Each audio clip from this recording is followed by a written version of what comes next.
अस्सलामुअलैकुम नाज़रीन, Pakistan super league season 7 की ट्रांसमिशन में आपको खुशामदीद कहते हैं। जिस तरह के सनसनीखेज मुकाबलों का सिलसिला जारी है और गुज़िश्ता रात भी मुल्तान सुल्तान ने जो है मुसलसल 5वीं फतह अपने नाम की है और बड़ी शानदार कारकर्दगी मुजाहरा कर रही है। अब तक यह अनबीटेबल टीम है और दिफाई चैंपियन होने का पूरा किरदार भी अदा कर रही है। पेशावर ज़ल्मी को 57 रन से जो है शिकस्त का सामना करना पड़ा इस मैच में। खासतौर पर अगर बात करें मोहम्मद रिजवान की, उन्होंने एक दफा फिर से जहराना अंदाज अपनाया और अपनी टीम की फतह में कुलीदी किरदार अदा किया। इसी तरह टिम डेविड जो कि ऑलराउंडर हैं उनके, और बड़ी शानदार जो है बल्लेबाजी की है और बुलंदोबांग 6 छक्के लगाए और निफ्ट सेंचुरी स्कोर की। सेकंड फास्टेस्ट जो है वो निफ्ट सेंचुरी बनाई और जो है टीम में जो है बेहतरीन कारकर्दगी का मुजाहरा करते हुए मुल्तान सुल्तान को फतह में जो है अहम किरदार अदा किया। आज के मैच के हवाले से नाज़रीन अगर बात करें तो इस्लामाबाद यूनाइटेड और कराची किंग्स की टीम आज 7:30 बजे जो है कराची नेशनल स्टेडियम में आमने सामने होंगी। कराची किंग्स जो कि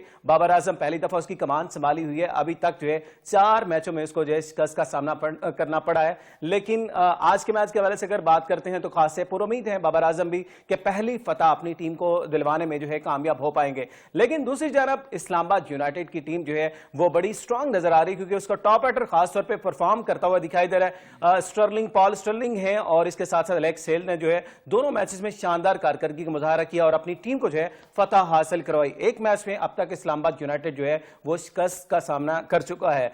इस तमाम तर सूरत हाल के ऊपर बात करने के लिए खासतौर पर जिसका जो मैच हुआ मुल्तान सुल्तान का और इसके साथ साथ आज के मैच के हवाले से भी बात करने के लिए हमारे साथ स्टूडियो में मौजूद हैं स्पोर्ट एक्सपर्ट तजियाकार शहनाज खान। शहनाज भाई कैसे हैं आप? ठीक ठाक हैं? अल्हम्दुलिल्लाह मैं ठीक हूँ साजिद। मुझे मैं एक चीज़ मैं आपको यहाँ पे इसमें ऐड करवा दूँ।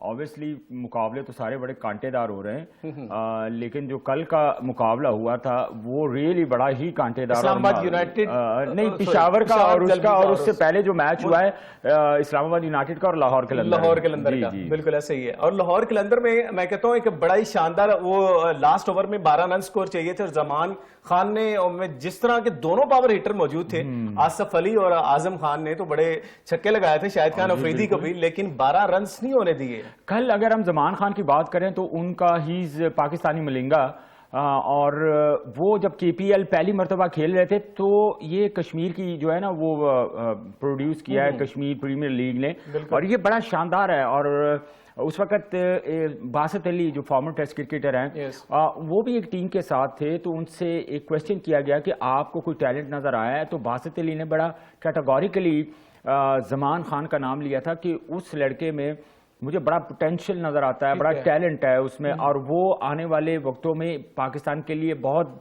बेहतरीन परफॉर्मेंस जो है वो दे सकता है। और जिस तरह शहीन से आफरीदी की बात कर लेते हैं, लास्ट ओवर में 12 रन दरकार और एक कप्तान का जो है इतना कॉन्फिडेंस करना नए बॉलर के ऊपर कितना मायने रखता है जब दोनों पावर हिटर मौजूद हों। देखें, एक तरफ आसिफ अली खड़ा है और आजम खान खड़ा है, दोनों बेहतरीन हार्ड हिटर बैट्समैन है, लेकिन शाहीन शाह आफरीदी को दाद देनी चाहिए कि उन्होंने इस तरह की सिचुएशन पे उन्होंने उस पर एतमाद किया जमान खान पर और जमान खान ने उनको इतना कॉन्फिडेंस था कि अगर 10 या 12 रन चाहिए होते तो जो जिस तरह उनका एक्शन है, कभी एकदम बॉल राइज हो जाता है, कभी एकदम बॉल बैठ जाता है और फिर जो स्लोअर वन है वो उनका बहुत अच्छा है, तो डिसीव करने की अहलियत है उनमें। तो मेरा ख्याल है कि जमान खान ने कल बड़ी आउटस्टैंडिंग एक जीता हुआ मैच इस्लामाबाद हारा है और हारा हुआ मैच जो है वो लाहौर कलंदर जीता है। तो credit goes to Zaman Khan और शाहीन शाह अफरीदी। बिल्कुल सही बात है। और शाहीन शाह अफरीदी जिसने पहला मैच से हारने के बाद बड़ी शानदार कमबैक किया और बैक टू बैक 2 विकेट्स जो हैं वो लाहौर कलंदर के नाम की है। लाहौर कलंदर के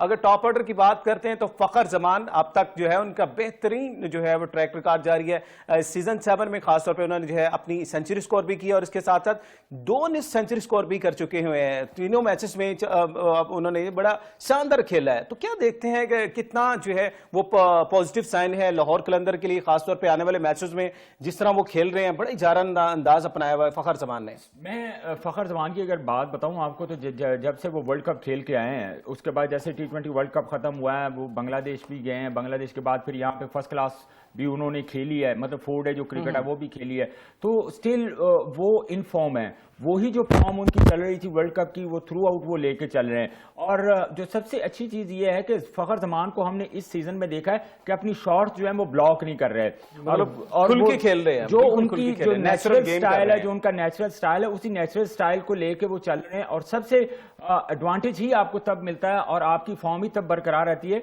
जब आप नेचुरल गेम करते हैं। जब आप डिफेंसिव मूड में चले जाते हैं 20 ओवर की क्रिकेट में, तो वहां पर आपको परफॉर्म करना या आपको मुश्किल हो जाता है रन्स करना। लेकिन फखर जमान चूंकि हार्ड हिटर बैट्समैन है, स्लॉगिंग अच्छी करते हैं, तो वो शुरू से ही प्रेशर डालते हैं बॉलर के ऊपर और उसी प्रेशर को लेकर फिर चलते हैं। शुरू में होता यह है कि अगर आप बॉलर के ऊपर प्रेशर बिल्ड कर लेंगे तो बॉलर डेफिनेटली अपनी जो लाइन और लेंथ है उसको कंटिन्यू नहीं कर पाता, वो खराब हो जाएगी। और अगर शुरू में बॉलर ने आपके ऊपर, बैट्समैन के ऊपर चढ़ाई कर दी तो फिर बॉलर जो है वो नहीं पकड़ा जाता। बिल्कुल ऐसे ही है। लेकिन शाहनवाज भाई, जिस तरह हम बात कर रहे थे स्टार्टिंग के मैचेस में, टॉस बड़ा एक कलीदी किरदार अदा कर रहा था, लेकिन अब तो बिल्कुल चेंज हो गया सिनेरियो। जो भी टीम जो है मार धाड़ कर रही वही जीत रही है। अब तो 200 प्लस स्कोर जा रही है। खासतौर पर गुस्सा जो मैच है, मुल्तान सुल्तान ने भी जो है 222 222 जो है रन स्कोर किए हैं और बड़ी शानदार कारकर्दगी मुजाहरा किया कि जिस तरह हम बात कर रहे हैं टीम डेविड की और जो है मोहम्मद रिजवान की, उन्होंने जो है बड़ा एक उम्दा खेल किया है। तो इसके साथ साथ सबसे पहले तो हम बढ़ते हैं, सैयद याहिया हुसैनी साहब ने हमें जो है टेलीफोन कॉल पे ज्वाइन किया, स्पोर्ट्स तज्जियाकार है, एंकर पर्सन है। याहिया भाई, आपको खुशामदीद कहते हैं। सबसे पहले तो ये बताइएगा, लाहौर कलंदर जो है बड़ी इनफॉर्म नजर आ रही है और बड़ा अच्छा कमबैक किया। शहीन शाह अफरीदी की कप्तानी में पहला जो है वो टाइटल खेल रही है, तो क्या देखते हैं लाहौर कलंदर की जब अब तक की जो मजमूई कारकर्दगी के हवाले से क्या कहते हैं? ट्रैक रिकॉर्ड के हवाले से भी बात करें, क्योंकि लाहौर कलंदर अभी तक कोई भी जो है एडिशन नहीं जीता हुआ। देखें, जो हुआ माजी में हुआ और खेल में हार जीत होती है, कभी आपकी परफॉर्मेंस अच्छी होती है, कभी आपकी परफॉर्मेंस खराब होती है। लेकिन अगर इस सीजन की आप बात करते हैं, सीजन 7 2022 की, तो शाहीन शाह अफरीदी की कप्तानी अपनी जगह, लेकिन जो टीम कॉम्बिनेशन है, जिस स्क्वाड का उन्होंने इंतखाब किया है, वो उनको बहुत ज्यादा सपोर्ट कर रहा है। बिलखुसूस कल के मैच की मैं बात करूंगा, एक नेल बाइटिंग फिनिश थी और जिस तरह कल हारिस रऊफ ने बॉलिंग की, शाहीन शाह अफरीदी ने डेथ ओवर में बॉलिंग की, जमान खान ने जिस अंदाज में गेंदबाजी की, ये सारी चीजें लाहौर कलंदर को बहुत ज्यादा सपोर्ट कर रही हैं। तो ओवरऑल अगर हम बात करें तो किस्मत तो मेहरबान है लाहौर कलंदर के ऊपर, लेकिन इस बार जिन टीम का उन्होंने इंतखाब किया है वो टीम उनके लिए परफॉर्म करती हुई हमें दिखाई दे रही है। बिल्कुल सही है। ये भाई, आपने बात की जमान खान की और मेरे ख्याल से लास्ट ओवर में 12 रन दरकार थे और पावर हिटर दोनों ही आजम खान और आसफ अली भी क्रीज पे मौजूद थे। शहीन शाह अफरीदी का एक डिसीजन था कि एक यंग जो है बॉलर, उसको जो है वो मौका दिया, कितना एक कॉन्फिडेंस का जो है इजहार था। और खासतौर पर आसफ अली और आजम खान कुछ नहीं कर पाए। जमान खान की बॉलिंग के बारे से क्या कहेंगे आप? डेफिनेटली बहुत अच्छी बात है। सिर्फ जमान खान की मैं बात नहीं करना चाहूंगा, उमर खान जो कि पेशावर ज़ल्मी के लिए खेल रहे हैं, सलमान इरशाद जो कि पेशावर ज़ल्मी के लिए खेल रहे हैं, और नसीम शाह जो कि कोयटा ग्लैडिएटर के लिए खेल रहे हैं। पाकिस्तान क्रिकेट के उफक पर इन 4 फास्ट बॉलर को देखकर मुझे बहुत खुशी महसूस हो रही है, जिस अंदाज में ये गेंदबाजी कर रहे हैं। और अब पाकिस्तान क्रिकेट बोर्ड के थिंक टैंक को ये सोचना चाहिए कि इन बॉलर्स को किस तरह यूटिलाइज करना है, किस तरह इनको अपनी फॉर्मेशन में रखना है, क्योंकि जमान, नसीम शाह, उमर खान और सलमान इरशाद, इनको मौका मिलना चाहिए और इनको जाया नहीं करना चाहिए हमको। अच्छा, ये मुझे ये बताएं, कल हमने जमान खान तो नो डाउट बड़ी आउटस्टैंडिंग बॉलिंग की, कल उन्होंने लाहौर कलंदर को मैच भी जितवा दिया, लेकिन यहाँ अगर हम नसीम शाह की बात करें तो वो हमें बिल्कुल डिफरेंट बॉलर नजर आए। उनके बारे में आपका क्या कहना है? क्योंकि लास्ट सीजन में नसीम शाह इस मोमेंटम और इस लाइनो लेंथ पे इतना कॉन्सेंट्रेट नहीं किया था, लेकिन इस दफा उन्होंने बड़ा जबरदस्त कम बैक किया है। तो आपका क्या कहना है नसीम शाह के बारे में? किसी शक के बगैर बहुत ही आउटस्टैंडिंग बॉलिंग की है नसीम शाह ने, और अल्लाह ताला उनको नजर बद से बचाए। अगर वो इसी अंदाज में गेंद करेंगे तो एक बार फिर हम उनको इंटरनेशनल क्रिकेट में बहुत जल्दी देखेंगे। बिल्कुल सही हो गया। अरे सर, हम जिस तरह यही भाई बात कर रहे हैं यंगस्टर बॉलर्स के वाले से, तो मोहम्मद हुसैन जो कि रिसेंटली इनका एक्शन भी रिपोर्ट हुआ है, बड़ी अच्छी उनकी बॉलिंग भी जारी थी। तो क्या लगता है आपको, कितना मुश्किल होता है एक फास्ट बॉलर के लिए? एक बड़ा यंग है, उसके पास अभी कैरियर पूरा पड़ा हुआ है, तो स्टार्टिंग में इस तरह की मुश्किलात आ जाए? डेफिनेटली असल में होता ही है कि हम बहुत जल्दी लोगों को इंट्रोड्यूस करा देते हैं और फिर उनके ऊपर से बहुत जल्दी बेएतबारी कर लेते हैं। तो ये नसीम शाह का भी ऐसा ही केस है। सही हो गया। तो आज के मैच के वाले से कुछ बात कर लेते हैं। कराची किंग्स और इस्लामाबाद यूनाइटेड की टीमें आज आमने सामने होंगी। बाबर आजम जो है कप्तानी कर रहे हैं पहली दफा कराची किंग्स की, तो लेकिन अभी तक 4 जो है मैचेस खेले गए हैं, अभी तक कोई भी फतह हासिल नहीं कर सके। अनफॉर्चुनेटली मोहम्मद आमर भी जो है वो लीग से बाहर हो चुके हैं, मोहम्मद अलियास भी बाहर हो चुके हैं। तो क्या लगता है कराची किंग्स के लिए कितनी मुश्किलात हैं, और खासतौर पर बाबर आजम की कप्तानी के बारे से कहिएगा, क्योंकि लास्ट मैच में उन्होंने नॉट आउट भी रहे ओपनिंग आके, लेकिन फिर भी अपनी टीम को जितवा नहीं सके थे। देखिए, क्रिकेट के खेल में कुछ भी आप नहीं कह सकते जब तक लास्ट बॉल डिलीवर ना की जाए। बट आज के मैच में तो मैं यही कहूंगा कि कराची किंग अगर जीत जाती है तो बहुत बड़ी बात होगी। और यहिया भाई, अगर मैं आजम खान की बात करूं तो आजम खान इस दफा नुमाइंदगी कर रहे हैं इस्लामाबाद यूनाइटेड की। डिफरेंट आजम खान हमें नजर आ रहे हैं। तो क्या लग रहा है कि आने वाले मैचेस में भी वो अपनी परफॉर्मेंस को कंटिन्यू कर पाएंगे? देखें, बात दरअसल ये कि हम बहुत जल्दी अंदाजे कायम कर लेते हैं, बहुत जल्दी जो है वो खिलाड़ियों के ऊपर एतमाद बढ़ा लेते हैं। आजम खान के बारे में भी हमें इतनी जल्दी सोचना नहीं चाहिए, और कल का मैच हमारे लिए आई ओपनर होना चाहिए। अब बिल्कुल सही हो गया। और जिस तरह हम बात कर रहे हैं मैचेस के वाले डिफरेंट, लेकिन अब तक की जो हमें शानदार परफॉर्मेंस नजर आई है मोहम्मद रिजवान की और मुल्तान सुल्तान की, definitely credits goes to Mohammad Rizwan के, जिस तरह वो टीम को लेकर चल रहे हैं। और क्या लगता है कितना ये कॉन्फिडेंट है, और खासतौर पर खुशदिल शाह को जिस तरह वो इस्तेमाल कर रहे हैं बॉलिंग के हवाले से, क्योंकि इससे कबल हमने इस तरह की जो है खुशदिल शाह की परफॉर्मेंस बॉलिंग एंड से नहीं देखी। तो ये कितना अच्छा साइन है पाकिस्तान टीम के लिए भी कि आने वाले वक्तों में खुशदिल शाह कितने कारआमद साबित हो सकते हैं। जिस तरह हमने इमाद वसीम को इससे कबल देखा था कि उसको इंट्रोड्यूस करवाया और जो है अटैकिंग बॉलिंग भी करवाई थी। देखिए, खुशदिल शाह के बारे में मैं इतना ही कहूंगा कि खुशदिल शाह को जो एतमाद दिया है उन्होंने, अब देखना यह है कि वो इस एतमाद को किस तरह इंटरनेशनल क्रिकेट में लेकर जाते हैं। कोई शक नहीं है इसमें कि खुशदिल शाह एक अच्छे ऑलराउंडर हैं, लेकिन इस टूर्नामेंट में अब तक उन्होंने जिस तरह गेंदबाजी की है, अब देखना यह है कि बैनुल अक़वामी सतह पर उनको इस तरह मौका मिलता है नहीं। और यहिया भाई, मुझे आखिरी सवाल मेरा आपसे ये, आप मुझे ये काइंडली बताइएगा कि कल वहाब रियाज को हमने देखा कंटिन्यूसली 2 मैचेस में वो जिस तरह की नॉर्मली 20 ओवर की क्रिकेट में बॉलिंग करते हैं, हमें उस तरह की बॉलिंग नजर नहीं आ रही। और कल हमने देखा कि जिस तरह की बॉलिंग कर रहे थे और बड़े फ्रस्ट्रेटेड हमें नजर आ रहे थे। तो आपका क्या कहना है उसके बारे में, स्पेशली वहाब रियाज के बारे में?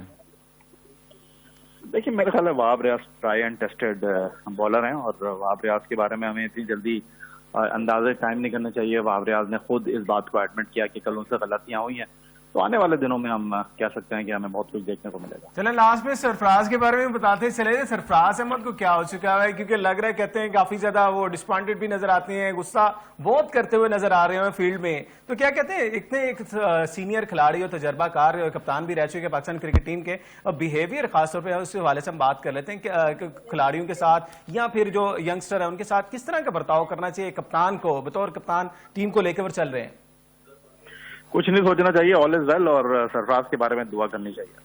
चले, बहुत शुक्रिया जी, थैंक यू सो मच। ये भाई हमारे साथ मौजूद थे और आपने उनकी गुफ्तगू सुनी। डेफिनेटली ज़ाहिर है एक्सपेक्टेशन बहुत जल्द शानोर भाई हो जाती हैं। जिस तरह आजम खान की हम बात कर रहे थे कि आजम खान के बारे में बहुत जल्द हम जो एक उम्मीदें लगा लेते हैं, टाइम चाहिए होता है प्लेयर को बनने के लिए, चीज के लिए हमारे। देखें, ये मैं एक बात आपको बताऊं साजिद, यहाँ हमारे पाकिस्तान की क्रिकेट में आप एक मैचेस की परफॉर्मेंस पे तो पाकिस्तान खिला देते हैं, ठीक है। और ये देखें कि आजम खान को आपने पहले पाकिस्तान खेले वो, तो उनको आप टाइम देना चाहिए था।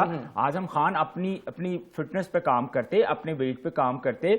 No doubt he is very talented player, इसमें कोई दो राय नहीं है। लेकिन हमारे यहाँ जो वे ऑफ जो क्राइटेरिया है किसी भी सिलेक्शन के लिए, किसी भी लड़के को एक मैच की परफॉर्मेंस पे उठा के फिर पाकिस्तान खिला देते हैं, या किसी की भी जो अच्छी परफॉर्मेंस नहीं होती 1 या 2 मैचेस में उनको बिल्कुल गायब कर देते हैं, और इसका नुकसान भी प्लेयर को होता है मेरे ख्याल से। वो गायब हो जाता है। जब तक आपने अगर किसी को मुंतखब किया है पाकिस्तान टीम के लिए, तो ये जो हमारे सिलेक्टर्स बैठे हुए, मैं उनसे ये कहना चाहूंगा, या तो आप उनको पूरी सीरीज दें कि आपने 2 सीरीज या 3 सीरीज दें, अगर वो टैलेंटेड होगा पूरा चांस मिलना चाहिए, ताकि कम से कम वो जब टीम से ड्रॉप हो तो उसके पास कोई जवाब ना हो कि मुझे क्रिटिसाइज करने का कि मुझे मौका नहीं मिला। और जो लड़का परफॉर्म करते, देखे 20 ओवर की क्रिकेट है, जदीद क्रिकेट है, और अब पाकिस्तान खेलना इतना मुश्किल नहीं है। उसकी रीजन ये है कि इतना बड़ा ब्रांड है जो बिल्कुल ऐसे ही है। PSL से देखे हमारी कितनी दरियाफ्त है, बिल्कुल ऐसे ही है। हसन अली है, शादाब खान है, हारिस रऊफ है, शाहीन शाह अफरीदी है, मतलब इतने बड़े बड़े नाम आ गए हैं। जिस तरह बिल्कुल बात कर रहे हैं, इससे कबल जिस तरह बात होती है कि पाकिस्तान का जो टैलेंट था, काजन ट्रॉफी से निकल के आता, डोमेस्टिक क्रिकेट से, फिर लेवल्स जो खेले जाते हैं उसके बाद निकल के आता, लेकिन अब टोटली डिपेंड अपॉन हो गया पीएसएल के ऊपर। जमान खान की बात कर रहे हैं। अब देखिए ना, ग्रास रूट लेवल से एकदम आप खेलते हैं। जैसे मैं अक्सर ये बात करता हूँ कि बहुत सारे लड़कों की ख्वाहिश होती है कि वो टीवी पे अपने स्टार्स को देखते हैं और इतनी उनको मोटिवेशनल मिलती है, इतने मोटिवेट होते हैं कि यार मेरे बड़े बड़े जो फेवरेट स्टार हैं वो खेल रहे हैं। लेकिन यहाँ पे वही लड़के जो जिनका एक ड्रीम होता था कि हम इनके साथ खेलें, अब वेरी इजी वे कि आप उन स्टार्स को बजाय टीवी पर देखने के खेलते हुए आप उनके साथ खेल रहे हैं, तो डेफिनेटली आपको बहुत कुछ सीखने को मिलता है। टीम्स भी ज्यादा बन गई, फ्रेंचाइजें भी आ गई और एक अपॉर्चुनिटी आपको मिल चुकी है, बहुत ज्यादा हो गई। और फिर सबसे ज्यादा आपको पता है जो फ्रेंचाइज क्रिकेट है वो मालिकान की क्रिकेट है, उसमें क्या है कि उसमें आपके पास अपॉर्चुनिटी ज्यादा है। बिल्कुल, आपने परफॉर्म करना है, आपको फाइनेंशियली सपोर्ट मिल रही है, देन आपके पास बड़ा एक जबरदस्त मौका है। क्योंकि किसी भी प्लेयर को सबसे पहली जो बेसिक ग्रास रूट लेवल से ऊपर जाएगा, अब लाइक हारिस रऊफ नीचे से ऊपर गए हैं, बाकी बहुत सारे ऐसे प्लेयर हैं जिनको मतलब जो पीएसएल इस वक्त खेल रहे हैं लेकिन ग्रास रूट लेवल से डायरेक्ट वो इतने बड़े इवेंट खेल रहे हैं। और उसके बाद आप स्पेशली लाहौर कलंदर की मैं तारीफ करनी चाहूंगा कि लाहौर कलंदर के जो काम कर रहे हैं वो हमारे क्रिकेट बोर्ड का काम है, लेकिन लाहौर कलंदर का प्रोग्राम वो लेके आ रहे हैं। मतलब बाकी फ्रेंचाइजीज को भी रिस्पॉन्सिबिलिटी लेनी चाहिए।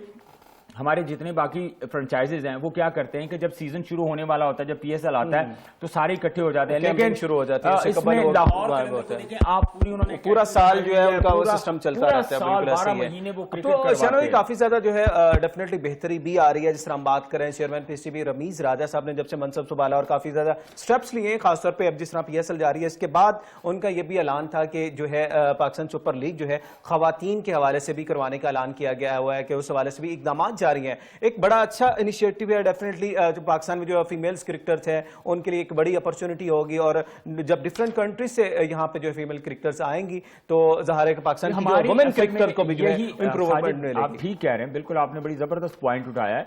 अच्छा, इसमें जो अपॉर्चुनिटी है वो फीमेल क्रिकेट्स के लिए ज्यादा इसलिए होनी चाहिए कि फाइनेंशियली जो है ना, देखिए हमारी सारी कंसंट्रेशन हमारे जो पाकिस्तानी नेशनल क्रिकेट टीम है बॉयज की, उन पे ज्यादा कंसंट्रेशन ज्यादातर की जाती है। लेकिन इसके साथ साथ हमारे पाकिस्तान की जो वुमेन टीम है पूरी दुनिया के टूर्स करती है, ठीक है, वहां भी वो इन्वेस्टमेंट होती है, वो भी पैसा लगता है, सारा कुछ होता है, तो बजाय इसके वहां पे हमने नॉर्मली देखा है इतना अच्छा परफॉर्म नहीं कर पाते वो, जस्ट बिकॉज ऑफ दैट कि एक तो इतनी ज्यादा फैसिलिटीज नहीं होती, फिर उसके बाद मतलब इस तरह का फेम नहीं मिलता जिस तरह हमारे नेशनल टीम के लड़कों को मिलता है। तो मेरा ख्याल है कि ये एक बहुत अच्छा इनिशिएटिव है रमीज राजा का कि फाइनेंशियली सपोर्ट भी मिलेगी, और क्योंकि लड़कियों की जो क्रिकेट है वो तो पहले ही बहुत कम हो चुकी है। बिल्कुल, मतलब पहले ग्राउंड डिपार्टमेंट्स वगैरह की फैसिलिटीज थी, आपने वो खत्म कर दिए हैं। उसके बाद आप इस चीज को देखें कि जब आप डिपार्टमेंट क्रिकेट खत्म कर देंगे, आपके पास क्रिकेट के 1 या 2 टूर्नामेंट होते हैं, लेकिन अब जो क्रिकेट हो रही है, जो इनिशिएटिव है पाकिस्तान क्रिकेट बोर्ड के चेयरमैन का, वो बड़ा जबरदस्त है, बड़ी अच्छी बात है और बड़ी खुशहाल बात भी है। और जबकि वुमेन का वर्ल्ड कप भी आ रहा है तो हम हमारी बेस्ट विशेस भी हैं वुमेन टीम के वाले से भी। एक दफा फिर से पीएसएल के जो है उसके हवाले से आएंगे, अगर आज से जिस तरह मैच खेला जाएगा उस हवाले से भी आपको कहा करेंगे। नाज़रीन, यहाँ वक्त तो एक ब्रेक का, आप हमारे साथ रहिएगा।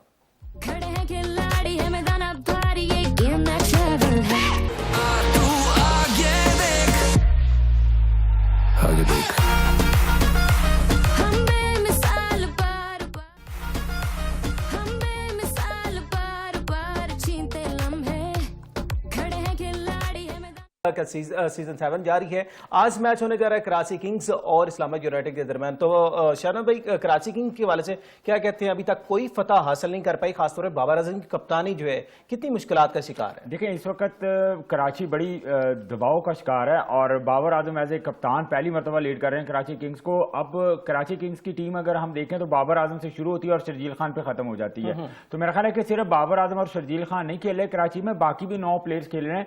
अगर उन्होंने आज का मैच जीतना है और उन्होंने कमबैक करना है पीएसएल 7 में, तो डेफिनेटली उनको सबको मेहनत करनी पड़ेगी। सारे लड़के जान मारेंगे तो वो मैच जीतेंगे।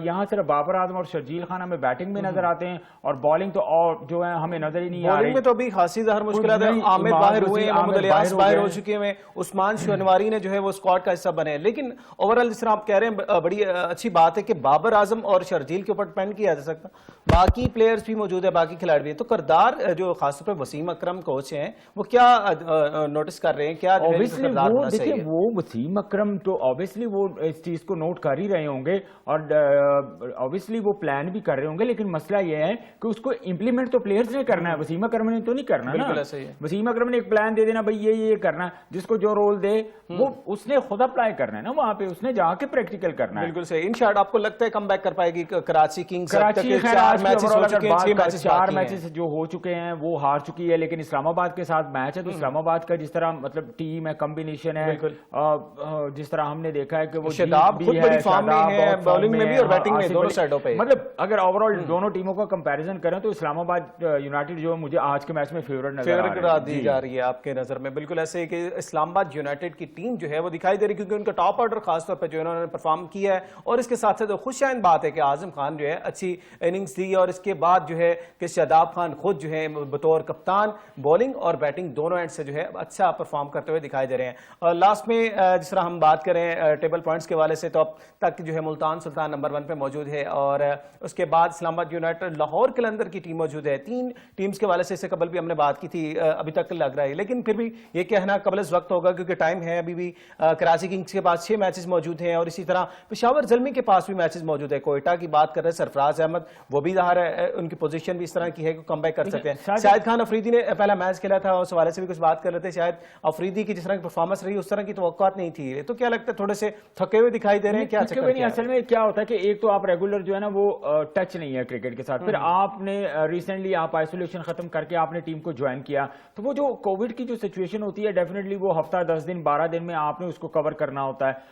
आप वीकनेस होती है, आप प्रॉपर प्रैक्टिस में नहीं होते हैं, तो डेफिनेटली शायद अफरीदी को दोबारा अच्छा परफॉर्म करने के लिए उनको 2-3 मैचेस चाहिए होंगे। और पिछले मैच में हमने तो शायद अफरीदी को देखा कि बिल्कुल उनका बॉल का जो टिप्पा है वो लाइनो लेंथ जहां गिरनी चाहिए as a leg break bowler की है, जिस तरह माजी में वो बॉलिंग करते रहे, हमें वो चीज नजर नहीं आई है। तो खैर अभी मैचेस बहुत ज्यादा पड़े हैं, जैसे साजिद आपने कहा कि बॉटम पे कराची और उसके बाद पिशावर है, कोयटा है, अभी उनके पास बहुत सारे मैचेस पड़े हैं, क्योंकि अभी अगला राउंड जो है वो लाहौर में होने जा रहा है, यहाँ की पिच भी बिल्कुल और यहाँ का होगी। बैटिंग ट्रैक है, यहाँ पे जो सेकंड टाइम बॉलिंग करेगा उसको थोड़ा एडवांटेज, ये एडवांटेज तो मैं नहीं कहूंगा, लेकिन क्योंकि ठंड है, सर्दी है, तो थोड़ी सी स्विंग जो है वो उनको मिल सकती है। लेकिन मैचेस जिस तरह के कांटेदार हमें वहां देखने को मिले हैं, तो ऑब्वियसली लाहौर में भी अभी उस तरह के मैचेस जो है वो देखने को मिलेंगे, लेकिन कराची और कोयटा को कम बैक करने के लिए जो बकिया मैचेस हैं वो जीतने की जरूरत है, वो जीतेंगे तो वो टूर्नामेंट में रहेंगे, अदरवाइज। चलिए बहुत शुक्रिया सैनोद भाई। डेफिनेटली कराची किंग्स आज का मैच जो है वो जीत अगर पहली यकीनी बनाती है तो उसके लिए काफी चांसेस जो है बढ़ जाएंगे इस लीग में वापस रहने के लिए, क्योंकि 4 मैचेस में शिकस्त हुई है और अभी तक जो है कोई फतह हासिल नहीं हुआ। अगर आज खुदाना का आज का मैच भी हार जाती है तो कमबैक करना खासा मुश्किल होगा बाबर 11 के लिए भी। और जिस तरह है कि इसके बाद जो है लाहौर के कजाफी स्टेडियम में तैयारियां मुकम्मल हैं, और PSL का दूसरा सीजन जो है राउंड जो है सीजन 7 का वो यहां से स्टार्ट होने जा रहा है। तो लाहौर में कजाफी स्टेडियम के तराफ में भी खासतौर पर सिक्योरिटी के फुल प्रूफ इंतजाम कर लिए गए हैं, और शायकीन क्रिकेट लाहौर के खासतौर पर बड़े बेचैन हैं कि यहाँ पे जो मुकाबले होंगे उनको जो है ग्राउंड में आकर देखा जा सके। आज के मैच के हवाले से भी जो है पूरी उम्मीद है कि आज का मैच का रिजल्ट जो है इस्लामाबाद यूनाइटेड और कराची किंग्स के दरमियान क्या निकलता है उस हवाले से भी आपको आगाह करेंगे। आज यहाँ इस ट्रांसमिशन से हमें इजाजत दीजिए, अपना ख्याल रखिएगा, अल्लाह हाफिज। खड़े हैं खिलाड़ी है मैदान अब भारी, ये गेम ना ट्रैवल है। आगे देख